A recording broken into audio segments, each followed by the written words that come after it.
اور وہاں موجود اس کے تمام دوستوں نے نظر انداز کر دیا۔ سادہ اور معمولی کپڑوں میں گیا تھا، اس لیے میزبان جو بھی تھے اور جو دوست تھے انہوں نے نظر انداز کر دیا تھا۔ اگلا سوال، دعوت میں دوسری بار ناصر الدین کیسے لباس میں پہنچا؟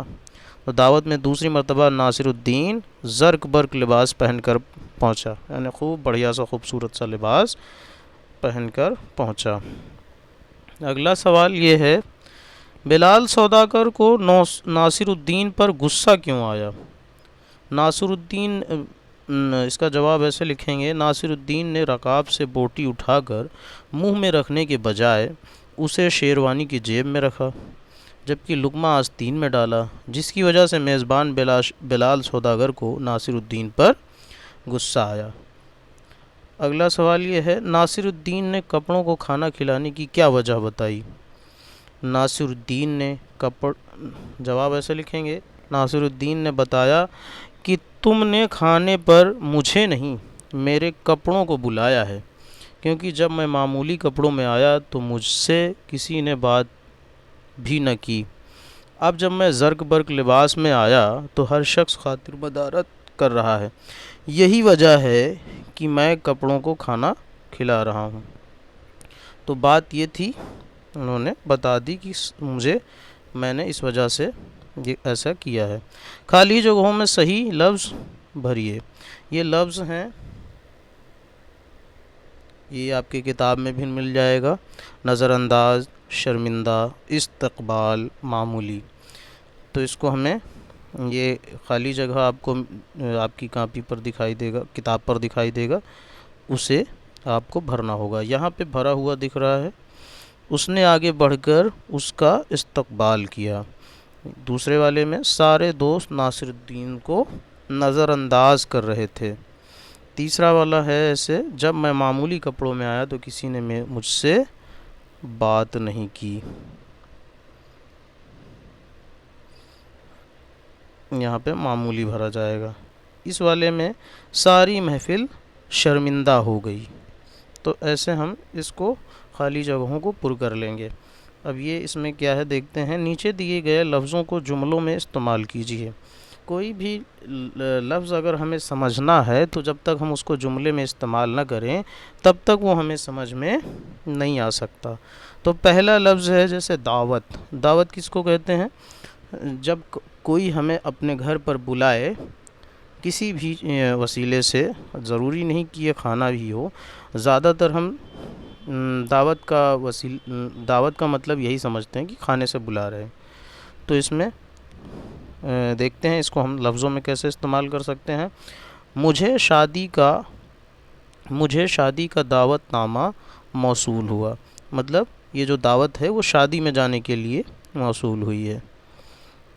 اس کو ہندی میں پراپت بھی کہہ سکتے ہیں۔ ہندی یہ میزبان اس کو کہتے ہیں جس کے یہاں مہمان آئے ہوں۔ میزبان متضاد ہے مہمان کا۔ تو اس کو ہم جملوں میں کیسے استعمال کریں گے؟ آج کی دعوت کے میزبان بہت ملنسار تھے۔ اب ظاہر سی بات ہے، دعوت میں دو لوگ ہوں گے، ایک میزبان ہوگا، دوسرا مہمان ہوگا۔ تو یہ میزبان کا ہم نے استعمال جملوں میں کر لیا۔ تیسرا ہے عمدہ۔ عمدہ مطلب کوئی چیز بہت اچھی ہو تو اس کو عمدہ کہیں گے۔ یہاں کا کھانا نہایت عمدہ ہے۔ کھانا مطلب اچھا ہے، اس لیے اس کو عمدہ کہا گیا۔ استقبال مطلب ویلکم۔ ہم نے بارات کا استقبال پھولوں سے کیا۔ ٹھیک، تو یہ ہو گیا۔ یہ آخری لفظ ہے محفل۔ احمد کے ڈانس نے آج کی محفل کو چار چاند لگا دیے۔ تو یہ آخری لفظ تھا۔ محفل مطلب ہوتا ہے جہاں کچھ لوگ جمع ہوں اور کوئی بھی پروگرام ہو تو اس کو محفل کہتے ہیں۔ پھر یہ اس کو دیکھتے ہیں، اس میں کیا لکھا ہے۔ اس سبق میں ایک لفظ خوش مزاج آیا ہے جو دو لفظوں خوش اور مزاج سے بنا ہے۔ ایسے لفظوں کو مرکب لفظ کہتے ہیں۔ نیچے لکھے ہوئے لفظوں میں سے مرکب لفظ کی نشاندہی کیجیے۔ عقل مند، بد مزاج شخص۔ ہاں، اس میں کیا کرنا ہے کہ ہمیں یہاں پہ ایسے لفظ کی تلاش کرنی ہے جو دو لفظوں سے مل کر بنے ہیں۔ جیسے یہاں تو خوش مزاج اور ایسے کر کے سمجھا دیا گیا، تو یہ عقل مند، یہاں عقل اور مند دو الگ الگ لفظ ہیں، تو یہاں پہ ہم نے اس کو اٹھا کر یہاں لکھ دیا۔ بد مزاج، بد کا مطلب برا، مزاج کا مطلب جیسا ہمارا ابھی موڈ ہو، موڈ کہہ سکتے ہیں، تو اس کو بد مزاج یہاں پہ اٹھا کر دو لفظ میں ہے۔ تیسرا لفظ ہے شخص، تیسرا لفظ انہوں نے شخص لیا ہے۔ شخص میں دو لفظ نہیں ہیں، صرف ایک۔ شخص کا مطلب کوئی بھی آدمی یا ویکتی، ہندی میں جسے کہیں گے ہم جماعت۔ چوتھا لفظ ہے ہم جماعت، تو اس میں ہم اور جماعت دو الگ الگ لفظ ہیں، ایک ہم ہے دوسرا جماعت، تو اس کو ہم نے یہاں اٹھا کر رکھ دیا۔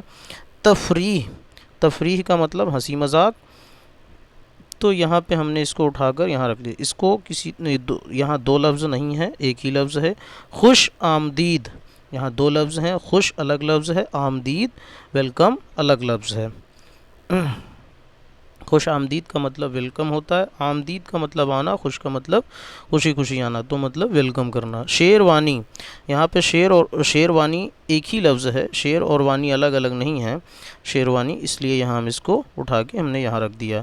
ہم وطن، یہاں دو لفظ ہیں، ہم اور وطن۔